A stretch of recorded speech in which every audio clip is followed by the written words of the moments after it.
welcome. Today we're going to talk about some feedback that I got from a podcast that we did recently on a very business-centric topic, and that was the topic of the cash flow statement and how utilizing the cash flow statement would help you in business. Shortly thereafter I did the podcast, I got a phone call from a young man who I have been involved with in business. He's not that it really matters, but I think he's in his late 20s. And he challenged me, and it was really a clash of generations because, yes, I have a few old school beliefs about business, but he was really bashing me on this idea or my focus on these mechanics of business and, talking about young businesses getting started and making sure that they had good cash flow, et cetera. And he shared his success story with me and how he was very otherly minded, I guess is the way I would put it. He thought about things differently. It was much more about the scope of his happiness and the happiness of his employees. And my challenge to him was, at no point in my last podcast did I say those other things weren't important. Regardless, we'll never solve that dilemma between the generations. But I just started to challenge him back on growing his business because he has a successful business.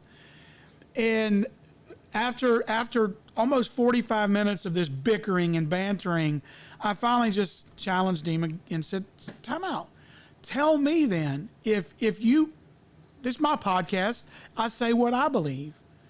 But if I were to bring you on as a guest and you were going to talk to someone about something important in business, what would it be?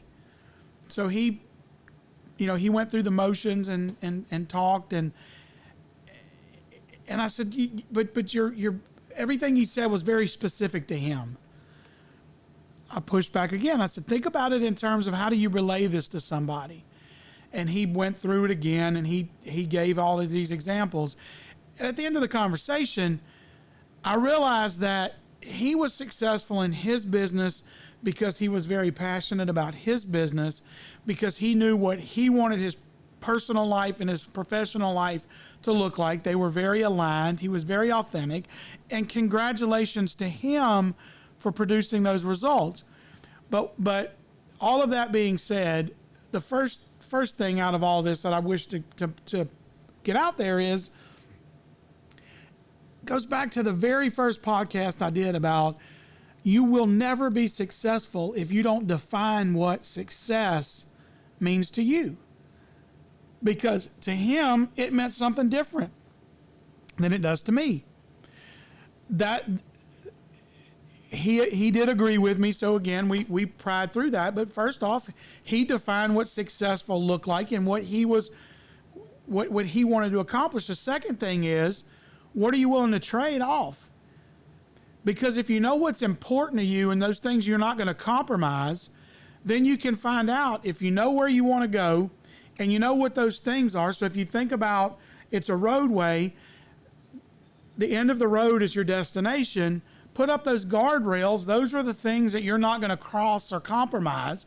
So now you at least have defined your path. But there still leaves one thing in there. And it doesn't happen because you want it to.